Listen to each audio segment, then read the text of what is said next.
gallon of printer ink can cost you $12,000. When in cartridge form, it's more expensive than vintage champagne and even human blood. In fact, it can be cheaper to buy an entire printer than it is to purchase new ink cartridges. So why is printer ink so expensive? Let's start with the first printers. No, not that far. No. Come on. There we go. Inkjet printers were first developed in the 1960s, and early computer inks were made from food dye and water. Because of this, they would fade after a few months. So companies had to develop a dye that gave permanent photographic quality. In 1988, Hewlett-Packard achieved just that, with the first mass-market inkjet printer, which sold for about $1,000. But a lot has changed since then. Today, you can buy a brand new printer for around $35, but there's a catch. When the ink runs out in one of these printers, you need to buy specific cartridges, and these cartridges are expensive. So why are the cartridges so pricey? Oh, that's simple.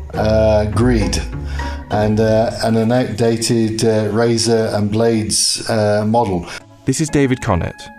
He's the former editor of The Recycler and has been lobbying for change in the printer ink industry for years. They sell the printers cheap, they sell the consumables at a very expensive price, and basically it's a formula. The cheaper the printer, the more expensive the consumables. Once you've bought a printer that uses cartridges, you're trapped in a cycle. You have no choice but to buy them or throw away your printer. As a printer is typically a one-time purchase, companies don't mind selling them at a loss and making the money back through cartridge sales. The HP Envy 4520 all-in-one printer, for example, sells for $70, but is estimated to cost $120 to manufacture. The loss they make on printers means that companies need to sell ink cartridges to make a profit, and this model has led to a battleground between printer manufacturers and third-party ink suppliers. The companies do everything they can to keep you buying official ink cartridges. Manufacturers install microchips into their cartridges and frequently issue firmware updates to prevent the use of third-party ink, which can be more affordable.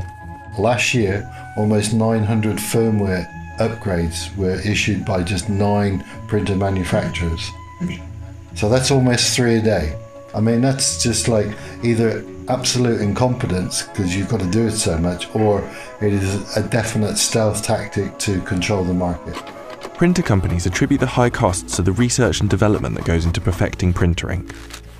The materials they use, however, cost very little. The manufacturing cost of ink is between 20 and 40 euros a litre. And a lot of the ink you buy never even gets used for printing. According to a 2018 test by Consumer Reports, more than half the ink you buy could end up lost in maintenance cycles for cleaning the printheads. And printers that use multiple colour ink cartridges also stop working as soon as one colour runs out, even if the other colours are still full. These days, you're getting even less for your money. While the cartridges themselves are the same size and price, they often contain far less ink inside than they used to. The ink in many manufacturers' cartridges has shrunk from 20ml to around 5ml over the past few years, without any reduction in price. The original size 20ml cartridges are often still on sale, but are often sold as extra large cartridges for even more money, and some new cartridges can have as little as 3 milliliters of ink inside. Some companies have now even started ink subscriptions, deactivating your cartridges remotely if you print more than your allocated pages. Laser printers offer a lower cost alternative to inkjet, but produce a lower quality printed image. The real solution for many, though, would be to offer more efficient ink cartridges. This product, can be better engineered. They could liaise with the aftermarket to actually, find a solution that works for everybody, because this is bad for the consumer because it's overpriced and expensive, and it's bad for the environment because it doesn't need to be made that way.